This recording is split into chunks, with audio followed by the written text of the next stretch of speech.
লাগানোর প্রস্তুতি কেমন কিংবা কতটুকু ভুঁই লাগা? 300 মন। চার প্যাকেটে 300 মন। যাক ভাই, নমস্কার, শুভ সকাল সম্মানিত ভিউয়ার্স।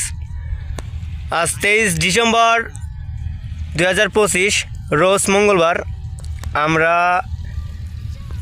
একজন তরুণ কৃষকের সন্ধান পেয়েছি যে ইনি নিজ অর্থায়নে তার নিজ ক্ষেতে পেঁয়াজের চারা রোপণ করতেছেন। আসেন আমরা তার সাথে একটু কথা বলি, দেখি সে কি জাতের চারা রোপণ করতেছে এবং তার ভুঁই লাগানোর প্রস্তুতি কেমন কিংবা কতটুকু ভুঁই লাগাবে তার সাথে কথা বলি। নমস্কার দাদা, কেমন আছেন? নমস্কার, ভালো আছি। আপনি ভালো আছেন? এই তো ভালো আছি দাদা। আপনি কি জাতের দানা রোপণ করতেছেন? এটা হচ্ছে হাইব্রিড। হাইব্রিড। এটা কি হাইব্রিড দাদা? লাল তিল হাইব্রিড। লাল তিল হাইব্রিড।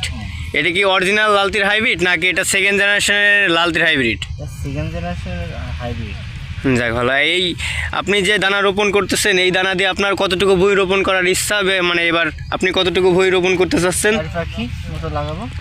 চার পাখিতে আপনার কি পরিমাণ পেঁয়াজ উৎপাদনের আশাবাদ প্রকাশ করেন? 300 মন। চার পাখিতে 300 মন। যাক ভালো। এই আপনার সুস্থতা কামনা করে আজকে এই ভিডিও এখান থেকে শেষ করছি। আপনার শুভকামনা রইল, ধন্যবাদ।